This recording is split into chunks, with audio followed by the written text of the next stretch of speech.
Welcome back, everybody. As you notice, there's a little bit different of an introduction on today's JP radio show. There's no music, no headbanging just yet. That's because Brian is working on an awesome intro video that actually makes us look pretty good. Thanks, buddy. He does everything he can to make us look pretty good. Well, today's radio show is all about the 5 influences that every single one of us will face. And I'm here with my friend Taanya Sarma. Yeah. Sharma, did I say it right? Sharma. Sharma? Yes. I met Taanya on a complete whim.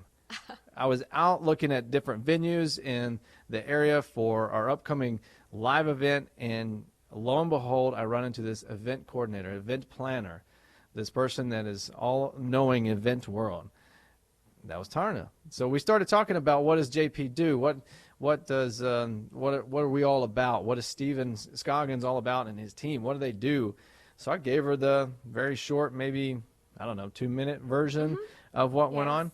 And the words out of her mouth was, "It sounds like I need to know you." And okay, well, nice to meet you. So we started talking, and come to find out, my friend Taanya here leads a life that honestly would, it would really, really be hard for a lot of us, even me personally, to do what she's done, make the choices that she's done. But I tell you, she's thriving because of it. So a little bit about her backstory. I won't tell too much because she tells it way better than me because it's your story. She was born in India, moved in several different countries, obviously, and lived in the States for 10 years, right? Mm-hmm. Lived in the States for 10 years. But not the coolest, but one of the things that stuck out to me the most was that she was pressured to go into medical school, right? Her life was kind of planned for her, if you will. That you're going to be a doctor, you're going to do this and this and this. She did all that. She became a doctor. Mm-hmm. And then she decided to do something completely different, get into the event space. Now, you're probably thinking the same thing I was thinking at the same time, like, I don't know if the event space plays as much as a doctor does. But she didn't care. She was following something that she was passionate about. She was following something that she really, really enjoyed doing because she knew that she went to school or went to work every day as a doctor, that she would not be happy like she is today. Taanya, that was just a really, really brief introduction, but thank you for being here with us today. Thank you so much. And yes, that is true that I've been to different places, and I was born in Libya, actually. Libya, I'm sorry. Yes. Libya. Yes, that's okay because it's also complicated. You've been a lot of places. Yes, I've been to a lot of places, and yes, that's true that I'm here right now, and I did my med school, and then when I was writing my step 1 and all of that, I watched a show on TV. And I was just so much in like, wow, I can't believe that this is a profession that I just never knew of, that, someone could be an event planner. And I just decided that, okay, I'm going to open my business, and this is exactly what I wanted to do all my life. Yeah. And I called it a quit. And it was a struggle, definitely, that, moving from one commitment to another, and then, lots of questions from people around me. Is it the right decision? And then, yes, having a successful business for last 4 years, and a book, and a lot of other businesses that I'm supporting. So it's been a great journey. So you just heard it. She said it herself. It's been a great journey. Well, she gave you the 150,000th of you of the story that I know. But we're going to unpack that story today because, ladies and gentlemen, the reason I invited her out to become a part of our JP team or part of our JP family and talk about the 5 influences today is because she overcame a lot of those influences, and now she's still influenced because we're all influenced, but now she's doing it in a smart way, in a healthy way that's supporting her. So the 5 influences that we all face are parental, environmental, relational, situational, and the one that I call the sneaky attack, subliminal. Now, you said that in your journey, you made that decision to move away from the medical career to this newfound, I didn't even know we could do this event thing, career. You said it wasn't easy. I know it wasn't easy, but can you tell the audience a little bit more about that background, that type of environment that you grew up in, and why that decision wasn't easy? So I'll probably start with first the parental, and I would really like to start all my conversation with positive influence first, and then talk about what did not work.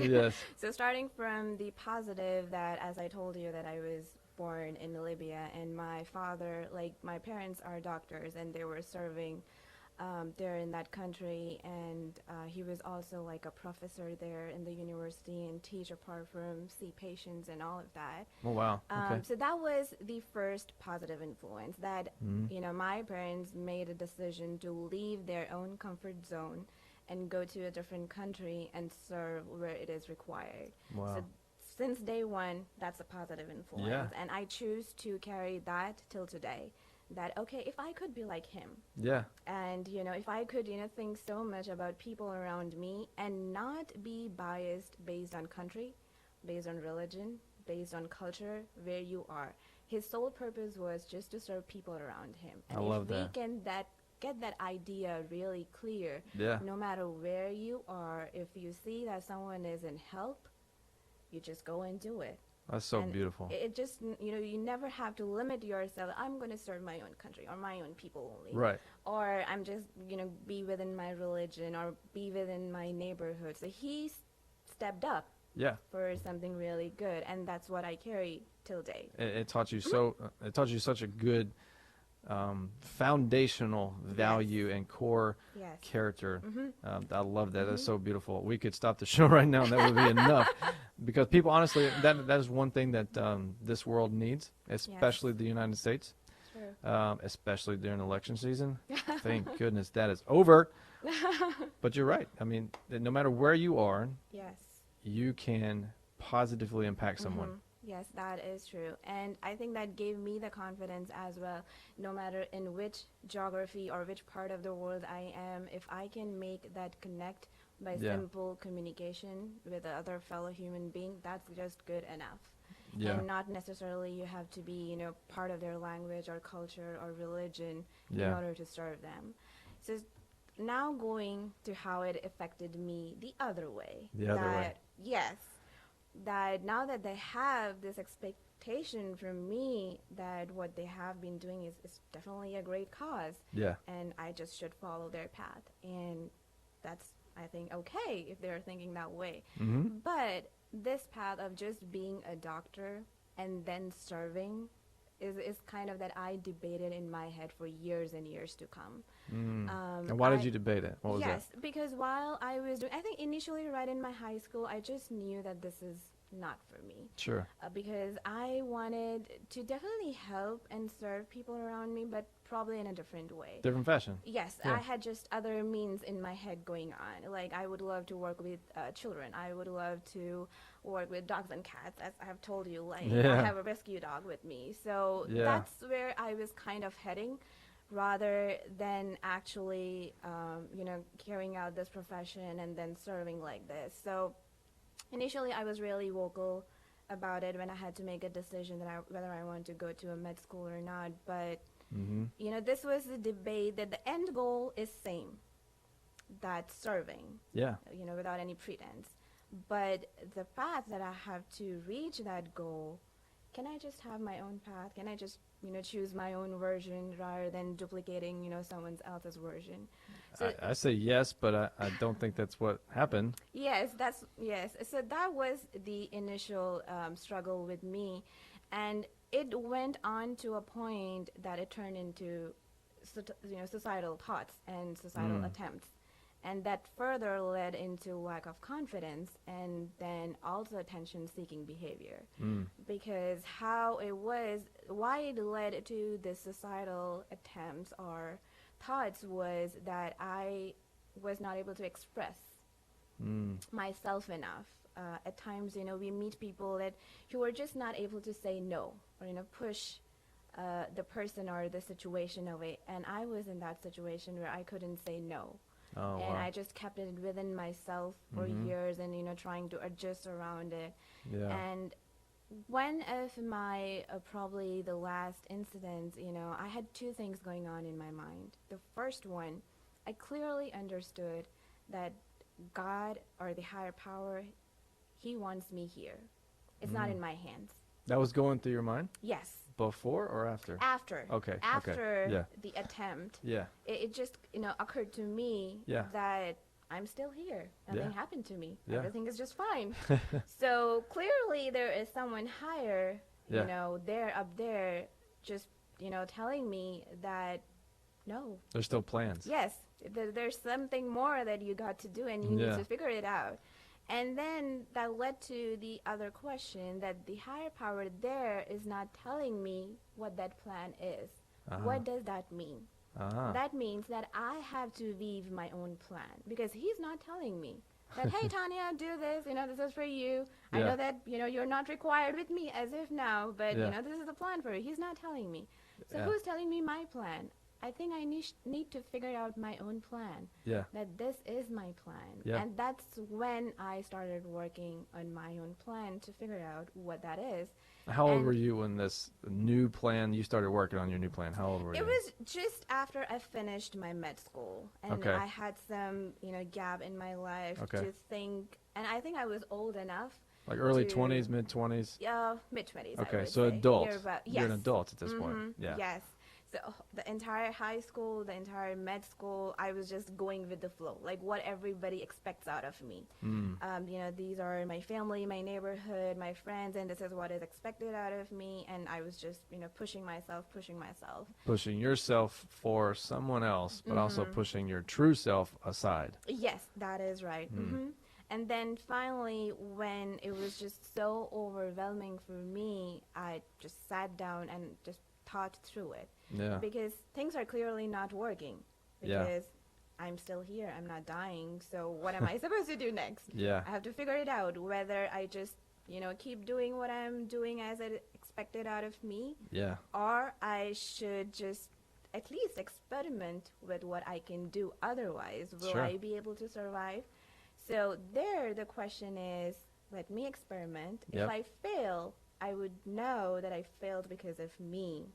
And what they were saying were right about me, probably that is the best path. But if I succeed, whatever my definition of success is, if I succeed, then I know, I can do this on my own. Yeah. And this is exactly what I wanted. Yeah. So from there, from these two questions that came in my mind, that God has a plan. Yep. He's not telling me the plan. I need to figure my own plan. Yep. And then the next was, okay, what to do next? Yeah. And just, I started analyzing myself more then. Yeah. What other things I can do. If I ever thought in my life that, okay, I would fly a plane, then I can paint. I can write. I started writing when I was in 5th grade. And what else? Like, I thought to myself that I want to be in a happy place, probably. Yeah. And where, people are happy, cheerful, and supportive. That's their best day of their life. Yeah. And that, I think, what led, me to the event planning. Yeah. That we are kind of part of one of the best moments in their life. True, and especially weddings, right? Yes. The weddings. Best day. Supposed to be the best day. Exactly. Yes, the happiest moment, in the entire lifetime is the wedding, the sweet 16s or the first birthdays and all of that. Yeah. And I was thinking that, yes, this is it. This is for me, and this is what I wanted to do. Yeah. And then I started to, cultivate my own other hobbies into businesses, because soon I realized, I think I'm a businesswoman. I might be good at something. Yes. Yeah. I never knew about this thing, about myself, that, if I can pull off one business and then 2 and then 3 and then 4, I think I can do more. Why not? Why stop not? Here? Exactly. And it's just, I'm just growing after that. I'm just learning new things. Wow. Had a book out, and you did have a book, a successful launch. It was incredible to watch that on Facebook. Thank you. So just going in that direction. So I think from parental, I strongly believe that when a child is born, the first influence that you have, whether positive or negative, is through parents. Yeah. And if that is done in kind of a right direction, it might help a lot of young adults, because when I started my business and I became more vocal about what my journey is, I've met a lot of young girls who I feel like are in the similar situation. That I was at UNC Greensboro for 2 years and, talking about my business, how it's a success story. Yeah. And then in LA, I was at a symposium just in June that I talked about. And every single time, there's just this person, a young person, who would just break down and just say, I wish my family, accepted me more than what it is. I would have done more out of my life. I just don't want, I wish that I don't meet any such stories, because that's what I want. That, right. That a young adult should not feel this way, that they're not accepted. And in part of my journey, I realized that before I started living to other people's expectations, it would be best if I live up to my own expectations. That Boom. this is a mic drop moment. I love that.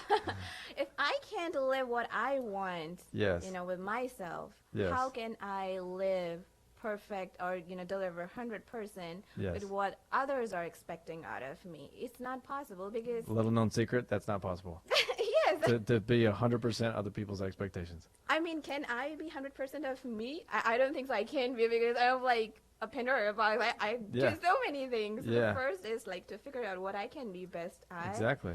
And then probably, talk more on Exactly. what others are expecting. Here's a little nugget for you, a little piece of fact that you said before. You thought right after the incident of taking your own life, and then, if I remember correctly from your story, this was your 5th attempt? I think so. I have numerous attempts. I've stopped counting it. Yeah. Honestly. You thought you had the question come across, okay, obviously God is not done with me yet. Second question, what is the purpose of me being here? Right. Okay. I need to find my purpose. I think, a couple things. You will always be seeking that purpose, and then when you level up to the next level, you'll go through some more struggle, some more adversity, some shaping, some molding. It's kind of like a gladiator training, If you throw him into the ring as a beanpole, he's going to get beaten up. Right. But eventually he figures out, I got to lift some weights. I got to do some, gladiators, I guess they lift rocks back then. I don't know, something. I got to get stronger, got to get bigger, got to get beefier, got to get more agile. And eventually he grows into this, what we see as a perfect gladiator. But all the adversity he had to go through to get to that spot. Is it possible that you had to go through those things so you could be prepared to talk to those people at those events? True. That's honestly a good question, because You could relate to them. yes, that is true as well. So I do not have a perfect answer, because now when I look back, I feel like 2 of the incidents that I just talked about to you, when we were chatting, that one was near-death experience, and then is this, my own attempts.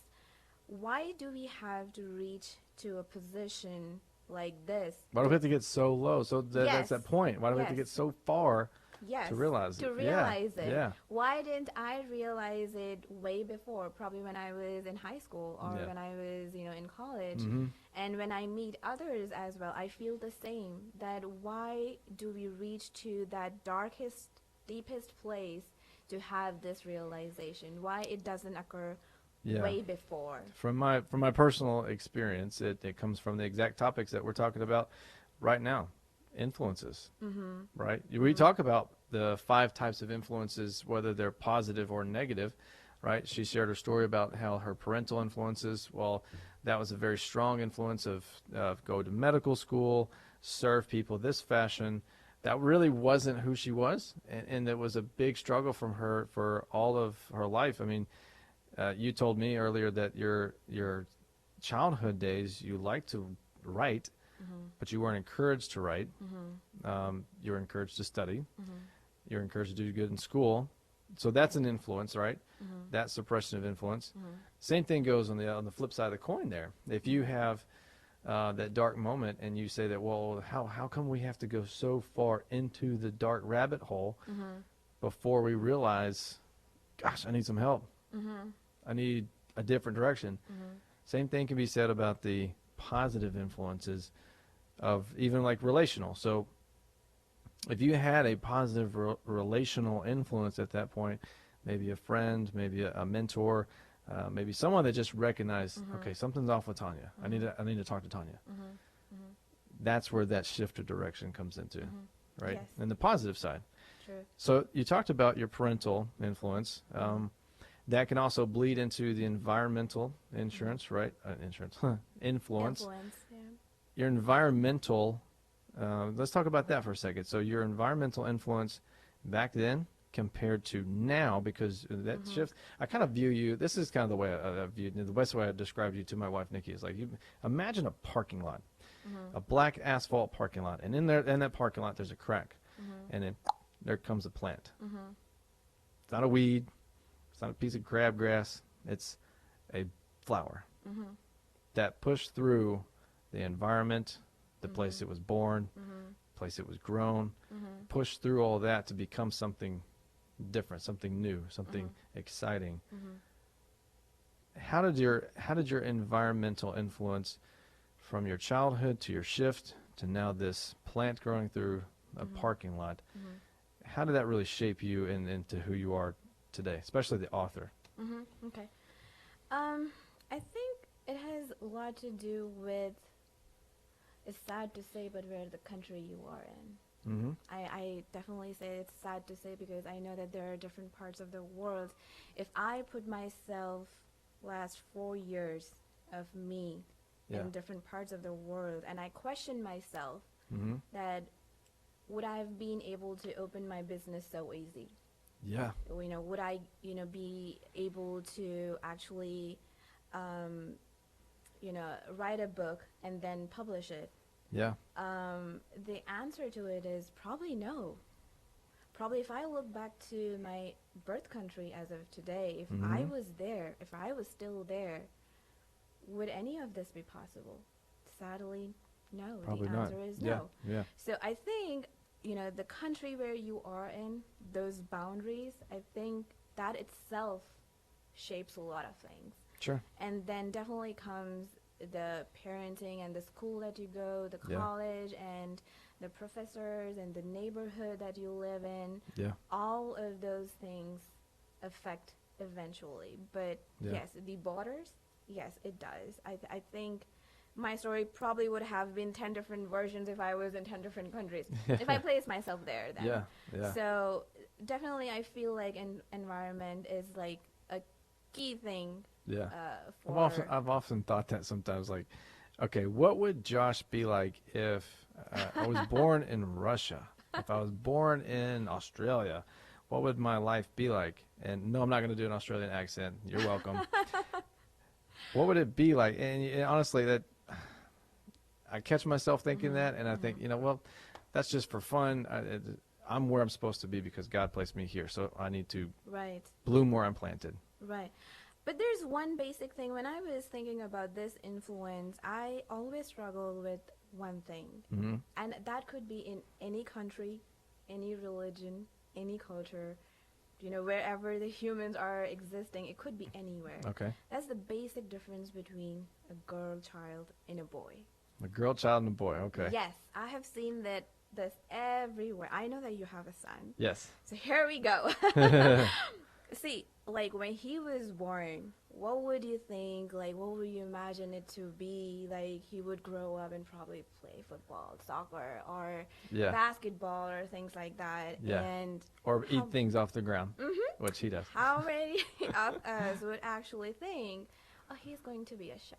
Oh, he's going to be an astronaut. Oh, he's going to be a painter. Yeah. I'm so sure he's going to be a painter. And then when we have a girl child, certain things are expected. Like she should be doing laundry, or she should know how to cook. I mean, if a young girl in college, if she doesn't know how to cook, then there's something wrong with her. And if there is a young male adult in college, he doesn't cook, it's okay. It's acceptable to bring loads of laundry home to mom.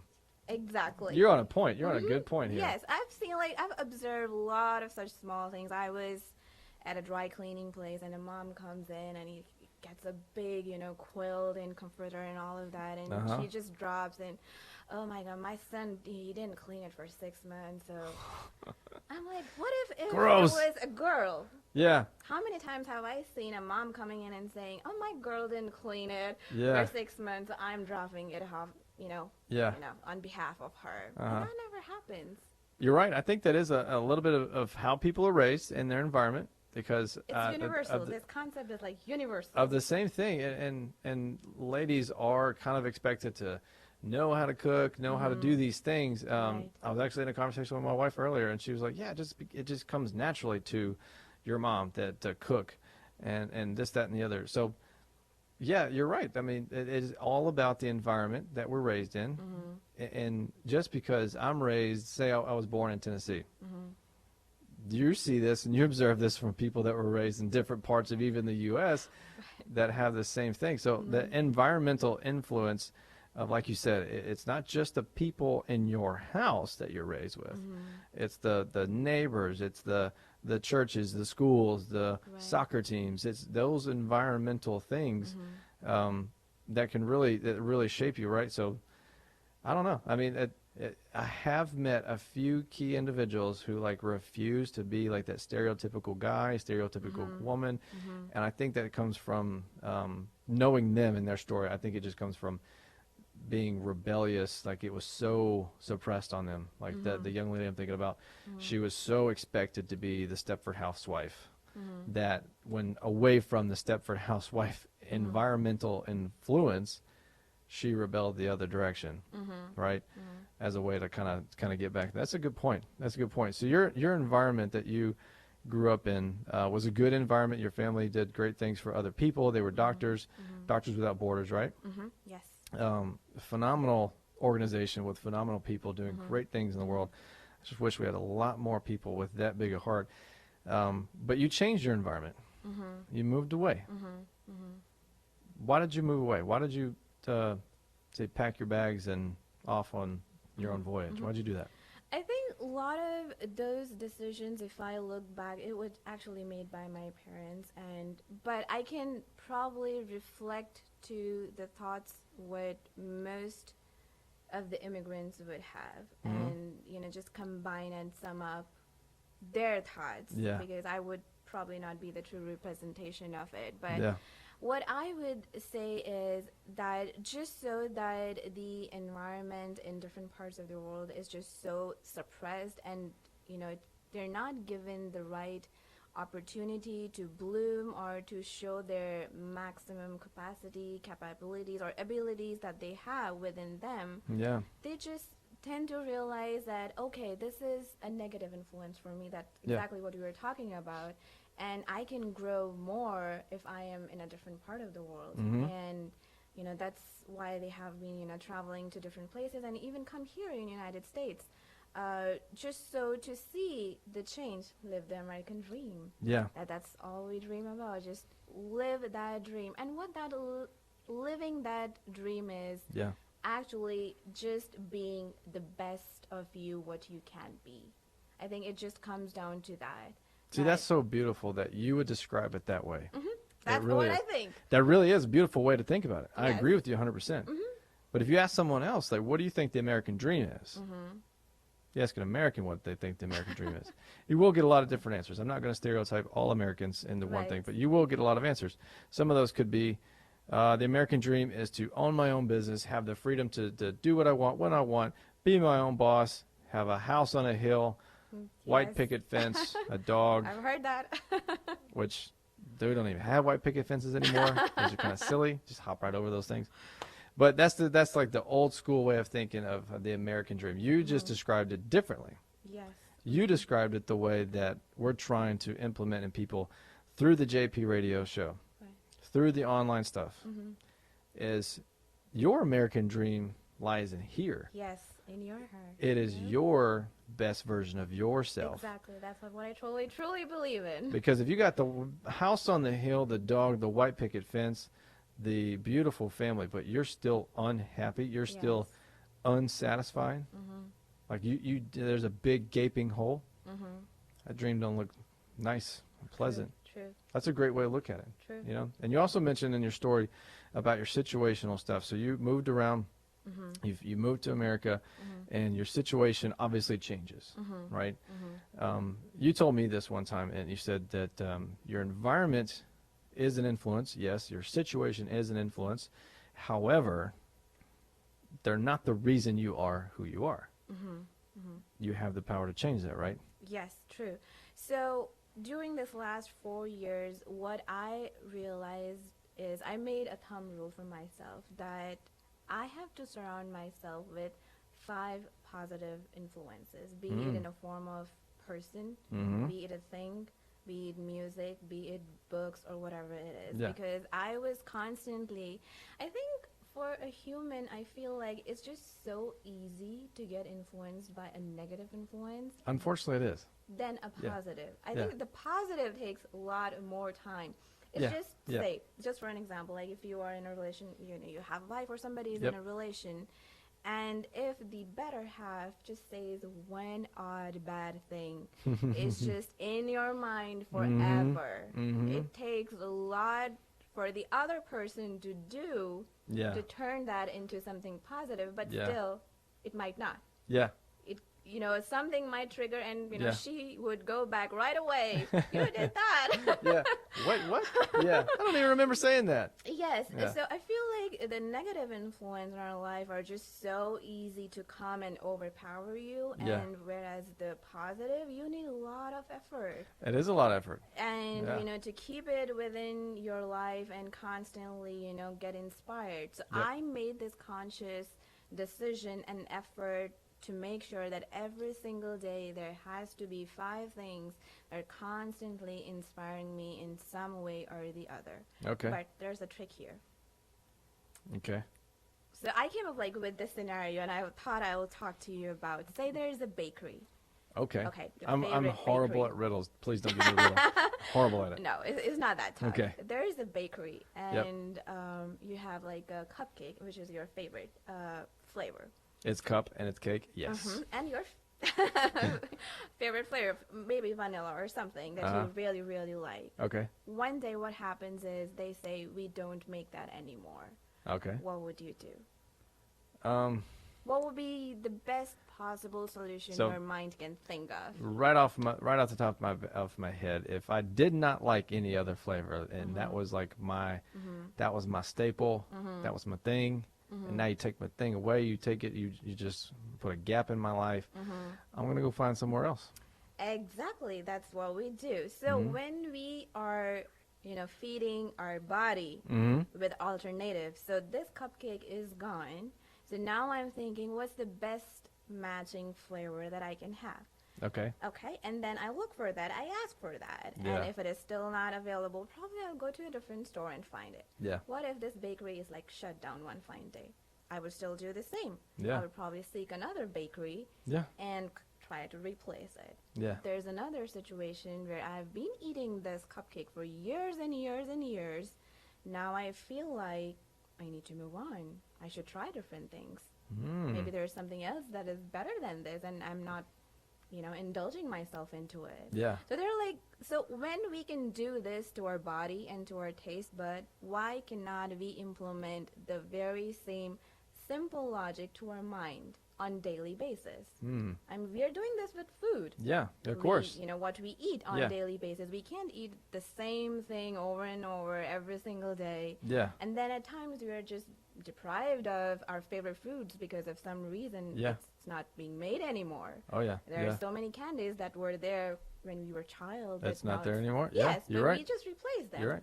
So the same is with positive influence. Like if in any situation you don't have one, you just choose the next one. Sure. Do not create that void in your life so that the negative things can come in. So this is like a daily exercise in my head. So okay, you go through this exercise in your head, and you talk, and you go through these 5 influential things that bring positivity in your life. Yes, it could be something very versus simple. versus leaving a gap for negative to Yes. fall into. Yes, Okay. exactly, around different things. Okay. And I just see a Wonder Woman t-shirt. I'm like, oh my God, I'm going to buy this, and I'm going to wear it every single day. I'm going to wash it, though. Okay, good. I'm going to wear this every single day, probably for a month till I'm bored, and I just feel happy about myself, and I'm Yeah. thinking, yay, Yeah, I'm Wonder doing Woman. it. I mean, it could be very simple things. It doesn't have to be, But that's big something that brought things. positivity in your life, but Right. you allowed room for that. Right. But I do feel that there were like times in my life where I needed extra help. Okay. That could be a therapist, that could be a life coach, that could be a person in your life. So you didn't go at it alone. Yes. Okay. I would not take the credit. Yeah. I somehow feel like when a person is talking about himself or herself, it's not truly himself or herself. Mm-hmm. It's definitely a teamwork. Yeah. And it's just a lot of things that, make or break a person. True. So I would just not take the credit all by myself. I have Very had true.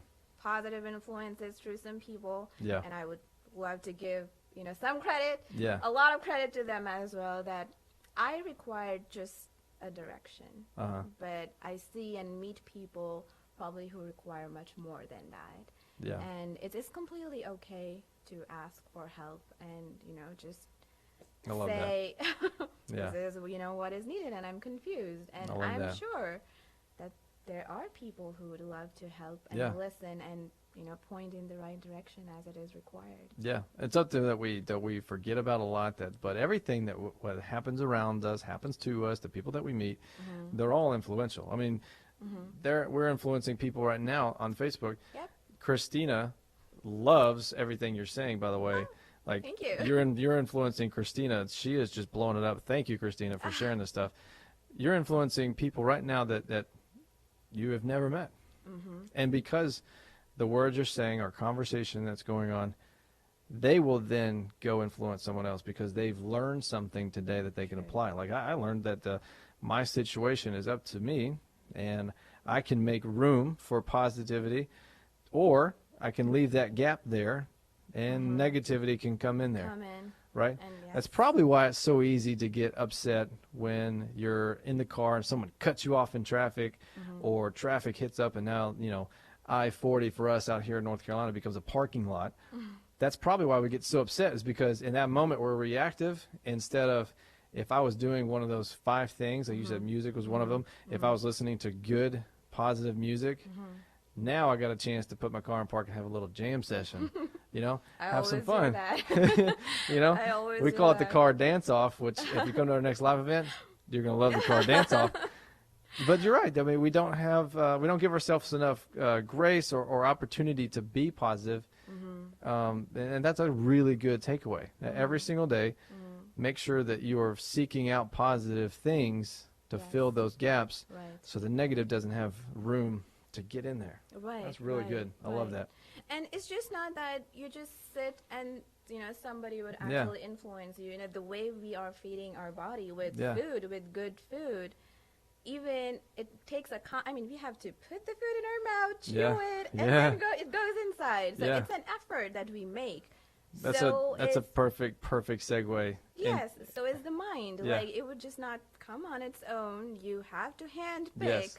what you want, feed it in your brain, and then let the magic happen. That's a perfect segue into what we call the Smoothie of Life here at JP. Stephen created this analogy, if you will, that's called the Smoothie of Life. And for everyone that's out there, I hope you enjoy smoothies. If not, go get one. It's amazing. She just had one today, didn't you? Yes, I did. The strawberry. The strawberry banana. That was good. So think about making a smoothie, right? You have this blender. It's empty. You can put in there whatever you want. Gummy bears and cookies and cream is just kind of what I recommend. But think about like in the aspect of your life, okay? If the blender is your life, you can put in there whatever you want. You can also take out whatever you want before you hit blend, right? So let me ask you this: would you ever experiment and say, that's a mighty fine piece of dirt. I'm gonna see what that tastes like. Would you put that in your blender? No. No, of course not. No, of course not. So why do we put dirt into our life? Or better yet, why do we keep toxic or unhealthy things around us? That's a question that we have to constantly remind ourselves, exactly like you said. Why do we even put that bad stuff into our bodies when we know that we can put good stuff, right? Here's a different spin on the influences that you can put into your own life blender. Do you like blueberries? Yes, I do. I do? Okay. If you had to choose over blueberries or strawberries, which one would you choose? You choose both. And make amazing blend and make amazing smoothie. But so little unknown fact that not all food is compatible with all Right. people, Right. right? So maybe you want blueberries in your blender now, but you don't need them later. Right? Does that make sense? So the ingredients that we're talking about is obviously food, and now I'm like extremely hungry. We move from cupcake to the blending things. It's the same sort of concept, and you hit so beautifully with these points here. Is we get to choose what we put into our smoothie of life, and we know that the taste of that smoothie and the performance of that smoothie, of how it either strengthens our bodies or it doesn't strengthen our bodies, makes us gag or makes us happy, is completely up to whatever ingredients we put in. In it, yes. That's exactly that's kind of what I see in your story. When you talked about like your smoothie when you were young was made for you. True. You know what I'm saying? You were kind of sitting there just watching, like, as everything's getting made, and then you just had to drink it. But you didn't like the taste. There's something odd about it. And you didn't like the direction it was going. So you decided to change the ingredients inside your smoothie on your own. First, actually, you went to medical school. You finished medical school, which is a hard feat by itself. Right. And then you went, No, I don't like that. that's not working. I don't like that smoothie. Let's try another one. Yes. Which is definitely going to ruffle some feathers. It's definitely gonna turn some things up. So that's a brave move. But then you start putting all these other influences into your own smoothie. Right. And folks, you can change your smoothie at any given time. It's yours, right? Absolutely. And even our friend Christina here, she talks about some comments on here. She's talking about, she basically and commenting on your stuff, and she's saying, yeah, that's right. Christina could change her smoothie right now, just like I can change mine. The moment we get off air, it's based on the influences that you've had on me on today's show. So another thing that people can look at is it's a sort of a tool that we do here at JP, because what you're talking about is essentially the grow methodology. You are gaining perspective as you saw this different life path. I don't want to go to medical school. Okay, I'll go. I really don't want to be a doctor. I've got this next several years ahead of me.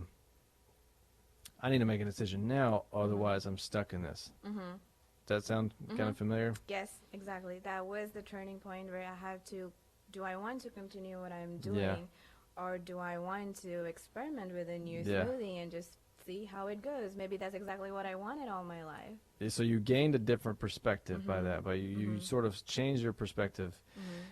You knew some roadblocks were coming up. Right. You recognized those roadblocks.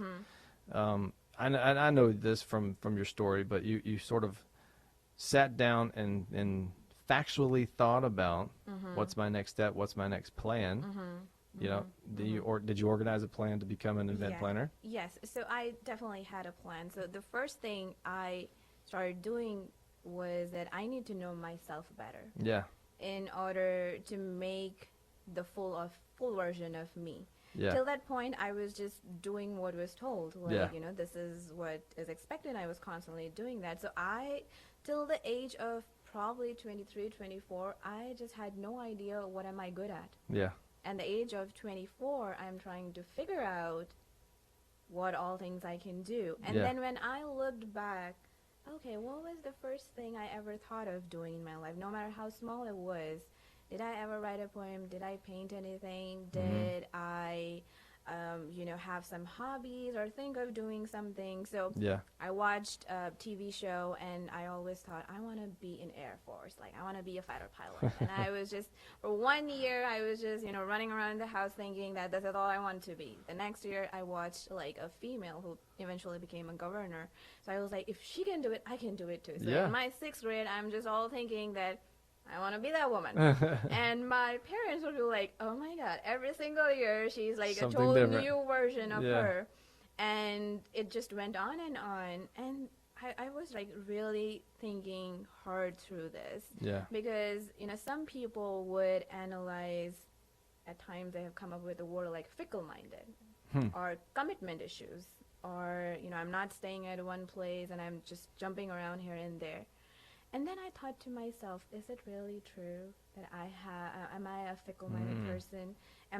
Do I have commitment issues? And then I realized, no, that's not my version of me.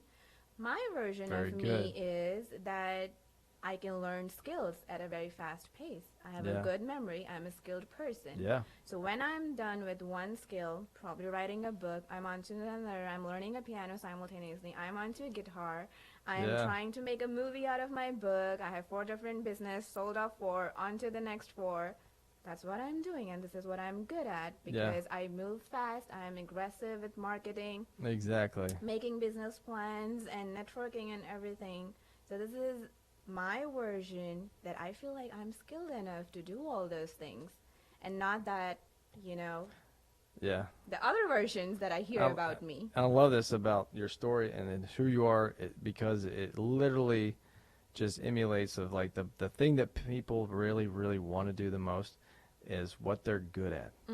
They may not even know what they're good at, and we have a tool inside of JP that helps them discover what they're good at, but they just want to do what makes them happy, what they're Yes. good at, Yes. and move forward and be able to contribute in that way, not exactly what everybody else kind of thinks of them. So you organized your plan to do something different and to write a book, which you did, and now you're working that plan. The Yes. book's called The Wildcat and the Cobra. It's Yes. fictional, but I like how you talked about, you know, it's got a lot of you in it and it's got some experience in it, but you wrote it in kind of a fictional way, Right. planning to be a trilogy, Yes. right? True. So with about 3 minutes left in the show, let's talk about the book a little bit. How can people, Okay. give them a little bit of synopsis and then how can they get it? True. So this book is actually inspired by people around me and my own experience. And Influences? yes, exactly. All these 5 influences that we have talked about today is there in that book, that in which part of the world you are, how the parenting is, the environment, the relations, how they shape you into a young adult. And once you are that young adult, how you make decisions based on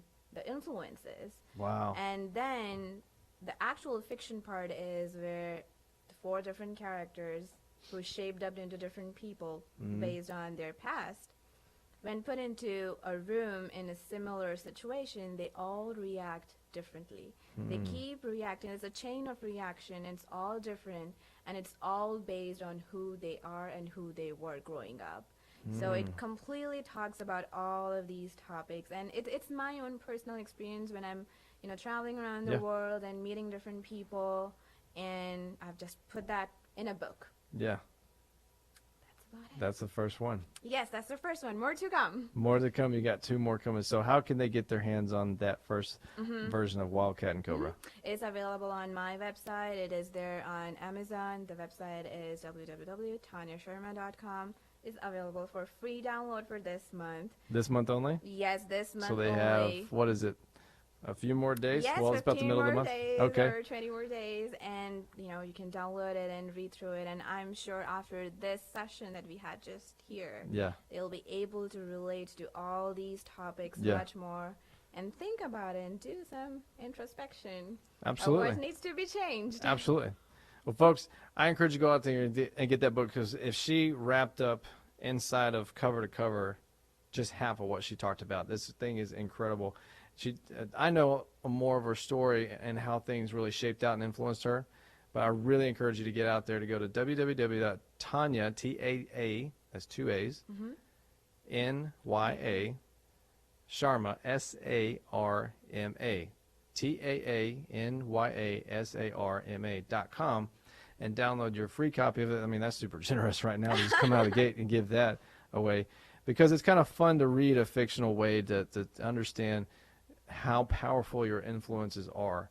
And these 5 influences that we talked about today, maybe they're not all in that same order, your top 5, but I guarantee that at some point in your life, these things are really shaping out who you are today. And my question is really, are you allowing them to continue to shape you, or are you going to take control and make your own smoothie and you get in control of that? Taanya, thank you so much for joining us today. It was Thank you awesome. so much. You rock. Thank Guys, we'll see you guys next week on the Journey Personals radio show.